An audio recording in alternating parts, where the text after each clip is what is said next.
Dalam video ini masih akan membahas tentang jaringan pada hewan. Dan khusus pada video ini akan membahas tentang jaringan saraf dan jaringan otot. Nah, untuk jaringan saraf dan jaringan otot ini sendiri, tujuan pembelajaran yang akan dicapai oleh siswa yaitu mampu mengidentifikasi jenis jaringan otot. Kemudian siswa mampu menguraikan struktur, letak, dan fungsi dari jenis jaringan otot. Dan juga yang terakhir, siswa mampu menguraikan struktur dan fungsi jaringan saraf. Kita mulai yang pertama, struktur umum dari jaringan otot. Jaringan otot itu apa sebenarnya? Kalau jaringan otot ini sendiri berdasarkan Subowo dalam buku pada terbitan 2002 mengatakan bahwa jaringan otot ini merupakan jaringan yang mampu melangsungkan kerja mekanik dengan jalan kontraksi dan relaksasi sel atau serabutnya. Serabut di sini maksudnya bagian-bagian dari otot itu sendiri. Kemudian otot inilah yang mampu menggerakkan tubuh, yang mudah untuk menggerakkan tubuh. Dalam artian otot ini sebagai alat gerak yang aktif, sementara tulang di mana tempat melekatnya otot itu sebagai alat gerak pasif.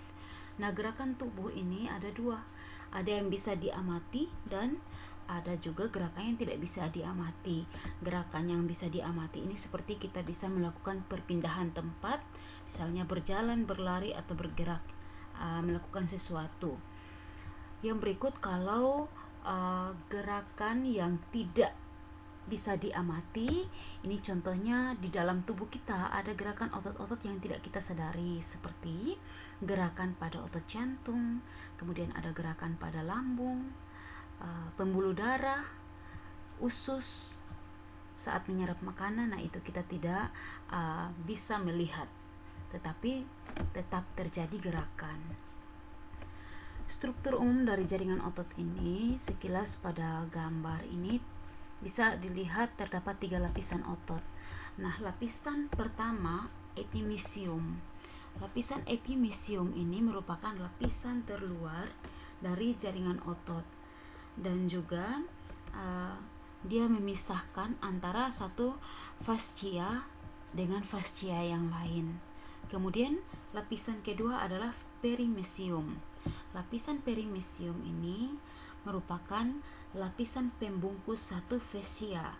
Fascia itu apa? Kalau fascia ini merupakan kumpulan serat otot.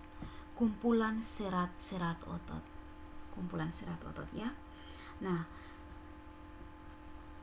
yang ada pada perimysium ini dia membungkus satu fascia. Jadi bisa dilihat ini satu kumpulan fascia. Di dalamnya banyak mengandung serabut otot.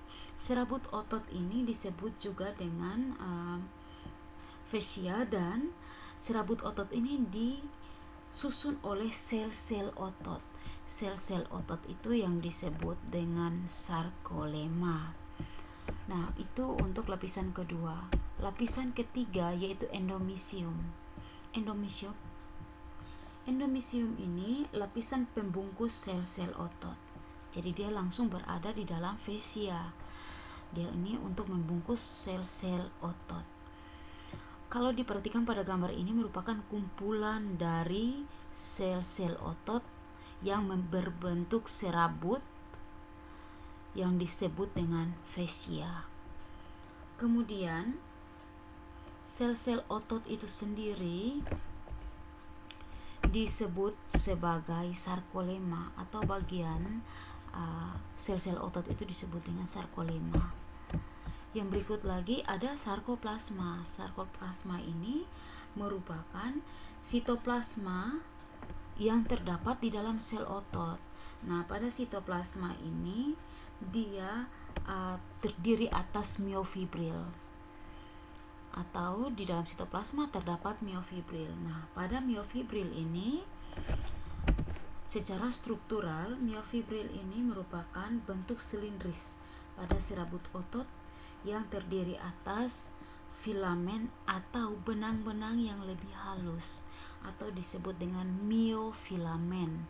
Dalam biologi, filamen artinya struktur yang menyerupai benang-benang halus. Oke, ini adalah semua gambaran dari satu struktur otot dengan dilengkapi dengan penjelasan bagian-bagiannya.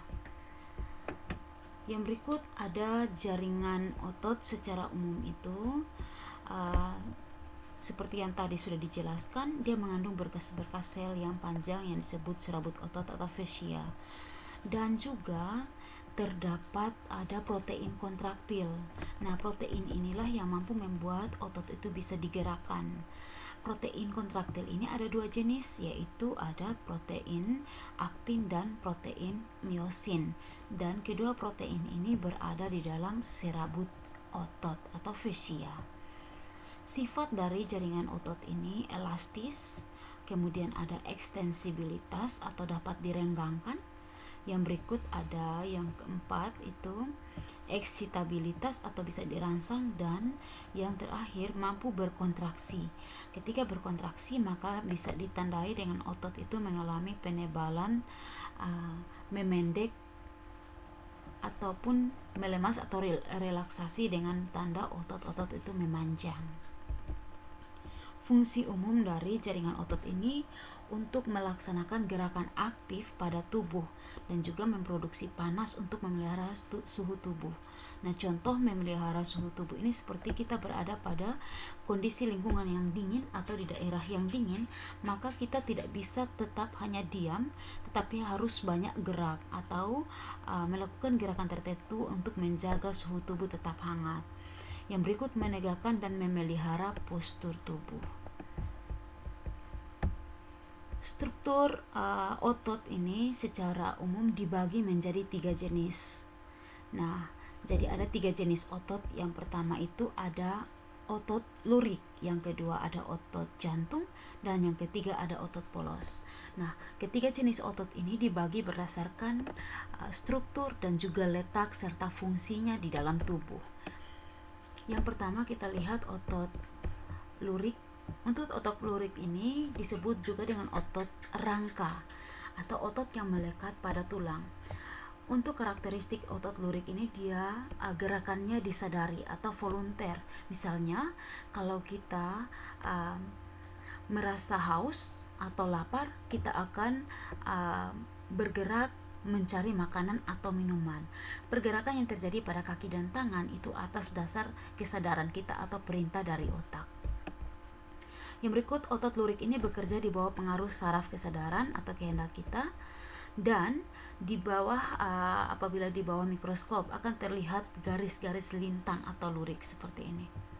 Garis-garis lintang, ada terang, ada gelap seperti ini. Yang berikut bentuk dari otot lurik ini silindris panjang. Strukturnya silindris panjang, terdapat banyak inti sel yang berada di tepi sel. Jadi inti selnya terletak di tepi sel. Bagaimana karakter dari kontraksi otot ini? Dia sangat kuat, tapi dia cepat mudah lelah. Jadi karena gerakannya di bawah pengaruh kesadaran kita, kapan saja kita mau gerakannya lambat, atau misalnya kita mau ikut lomba lari atau kita mau berlari, maka ada saatnya kita memperlambat gerakan lari kita, atau kita mau mempercepat gerakan lari kita, itu di bawah koordinasi sistem saraf kita. Jadi gerakannya di bawah pengaruh kesadaran kita, dan gerakan seperti ini bisa membuat kita bergerak cepat dan mudah lelah, atau kita mau mengatur ritme gerakan kita. Yang berikut otot polos. Untuk otot polos ini selnya berbentuk gelendong seperti ini. Intinya terletak di tengah sel. Gerakan otot ini disadari atau involunter, tidak diatur oleh kehendak kita. Jadi gerakannya involunter atau tidak disadari. Contohnya, otot ini dia berada di dalam semua organ pada bagian dalam tubuh kita, misalkan paru-paru, hati, ginjal, lambung. Nah, selain otot tari jantung, strukturnya tampak bergaris lurik, tampak bergaris lintang atau berbentuk lurik. Kemudian kontraksi dari otot ini atau gerakan otot ini lambat dan tanpa lelah, karena kita tidak pernah menyadari kapan lambung kita bekerja, kapan usus kita bekerja dan bergerak menyerap makanan ataupun ginjal kita. Gerakannya juga tidak pernah lelah. Letaknya itu pada semua organ bagian dalam tubuh. Yang berikut struktur otot jantung. Struktur otot jantung ini selnya berbentuk silindris panjang dengan satu inti di tengah, seperti ini. Jadi panjang, tetapi dia memiliki cabang. Strukturnya tampak bergaris dengan sel yang bercabang. Jadi bergaris seperti ada lurik, tapi bercabang di ujung sel. Jadi ini dia ada seperti bercabang. Kemudian kontraksi ototnya ini tidak diatur oleh kehendak kita atau involunter. Ketika jantung bekerja, kita tidak pernah sadari kapan dia berdetak, kapan dia berhenti berdetak pun kita tidak sadar. Kemudian kapan detaknya melambat atau cepat pun kita tidak sadar, terkecuali saat kita mengalami nervous atau grogi. Itu kita bisa merasakan degup, atau dalam kondisi takut kita bisa merasakan degup jantung kita. Kemudian yang berikut, gerakannya terus menerus teratur, tahan lelah, dan tidak dipengaruhi saraf pusat. Jadi jantung itu mau pompa jantung bisa terjadi dan jantung itu bisa terjadi tanpa pengaruh perintah kita atau kerja saraf pusat. Oke, yang berikut itu tentang struktur jaringan saraf. Tapi pada jaringan saraf ini akan dibahas pada video selanjutnya. Jadi untuk jaringan saraf bisa dipelajari pada video lanjutan dari video pembelajaran ini. Terima kasih.